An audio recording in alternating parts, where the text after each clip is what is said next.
Learning English, I mean, really trying to learn it, you definitely know the feeling we're about to talk about. Oh, yes. It's that moment, right?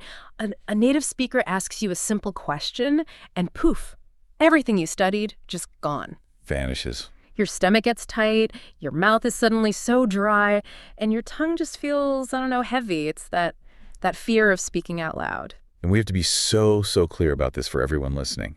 That feeling of panic is completely normal. Right. It's like a perfect storm inside. Honestly, almost every single person learning a language goes through this.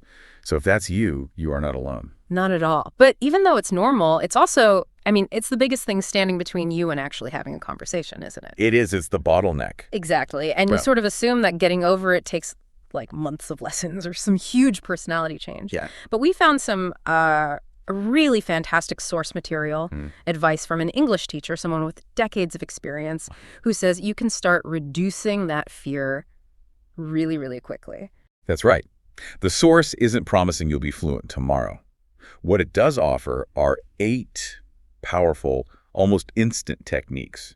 And these aren't just, vague ideas. Not at all. Yeah. They are actual physiological and psychological hacks that are designed to make you feel calmer, more confident in just a few seconds. So our mission for this deep dive is to pull apart these practical tips. We're going to distill the why behind them so you can use them like today and start building that confidence right away. This is all about hacking your own anxiety. Okay, let's unpack this.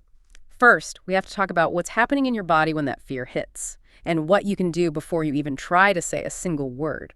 Absolutely, because that fear, it's not just in your head, it's a full body, fight or flight If reaction. your heart starts pounding. Your heart's racing, stress hormones are flooding your system. Yeah. So the very first technique goes right after that physical response. It's deep, conscious breathing.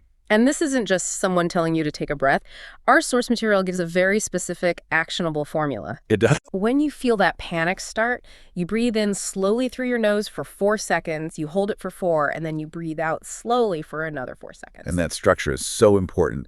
The teacher in our source really emphasizes repeating that specific 4-4-4 cycle 3 times. So why the count? Why is 4-4-4 so much better than just, taking a big gulp of air? It's all about the rhythm. You're engaging what's called the parasympathetic nervous system. By consciously slowing everything down, you're basically hitting the off switch for that stress response. The off switch. I like that. You are biologically telling your body that you're safe. It actively stops your heart from racing. It's a physiological reset. So you do this before you even try to speak? Before you Yeah. even say hello? Yes. Take those 3 breaths, feel that calm settle in, and then you speak. Okay, so your body's a little calmer. Now you have to deal with the giant monster in the room, the fear of what other people will think. The fear of judgment. Which brings us to technique number 2. You have to reframe what a mistake actually is. This is where so many of us get stuck. We think if we make a mistake, we look stupid, or we failed somehow. And the source material says you have to just absorb this mantra, like make it part of you. It's okay to make mistakes. Everyone does. Everyone. Everyone. The source points out that native speakers, we make mistakes all the time. We use the wrong word, our grammar gets messy, it happens constantly. That's such a good point. We hold ourselves to this impossible standard of perfection that native speakers don't even meet. Exactly. And the truth is, most people are not judging you. They're actually supportive. They're just happy you're trying to communicate with them. They're rooting for you. So what's the practical advice? You're in a conversation, you say the wrong word, the sentence just falls apart. What do you do in that exact moment? You don't freeze. You don't apologize over and over. The advice is so simple. Just smile a little and say, sorry, and then you try again.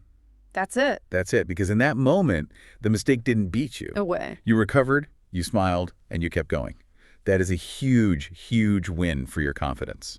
Okay, so we've handled the internal panic.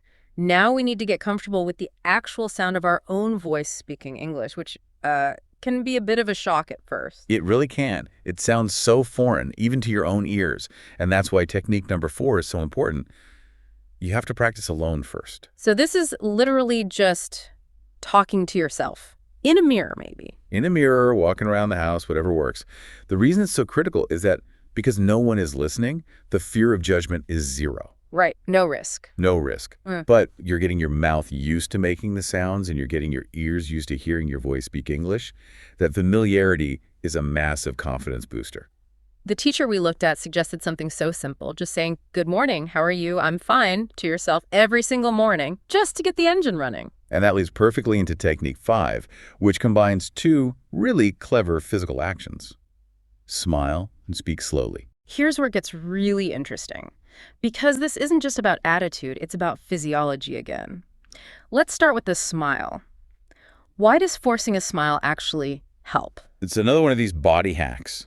When you force your facial muscles into a smile, it actually sends a signal to your brain to release endorphins and serotonin, The happy chemicals. the happy chemicals. Oh. So you literally start to feel a little happier, a little more confident. You're using your face to fight your anxiety. I love that. You're tricking your brain into feeling better.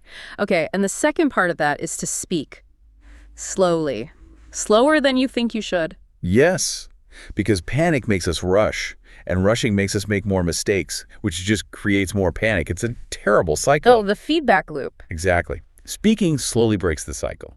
It gives your brain time to think, to find the right word, to structure the sentence. So you get permission to just pause, to say, "I went to the park." And the person listening will appreciate the clarity way more than they would appreciate speed. Ugh. A clear, slow sentence is a success.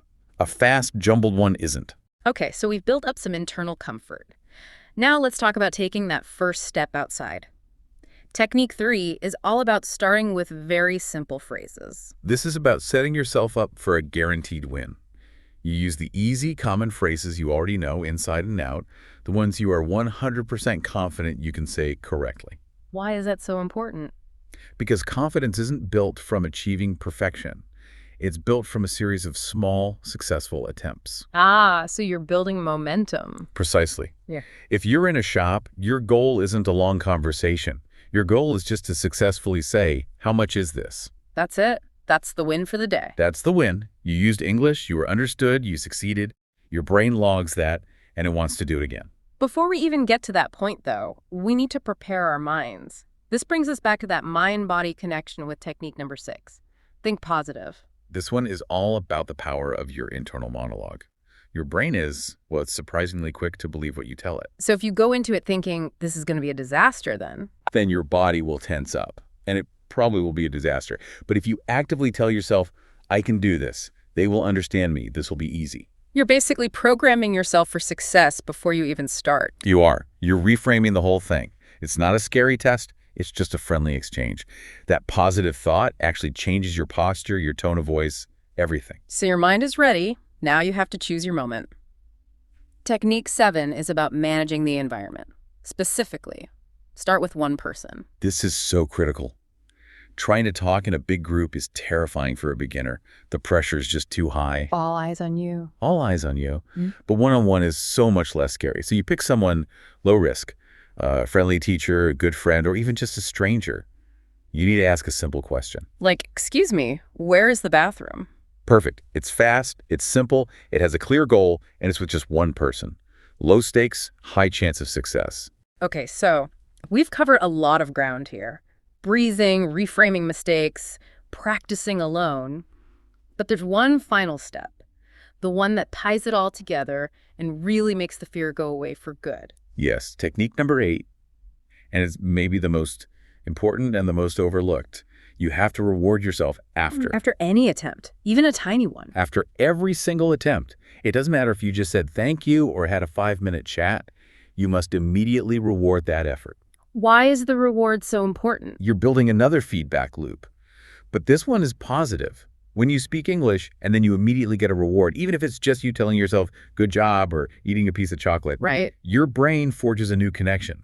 Speaking English equals a good feeling. That's fascinating. So you're literally rewiring your brain to associate this scary thing with pleasure. You are. You're training your brain to stop seeing it as a threat and start seeing it as a source of satisfaction.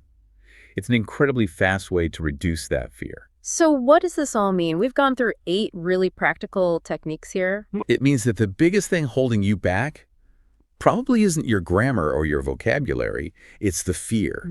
And the core message from our source, from that experienced teacher, is this: you do not need perfect English to start speaking.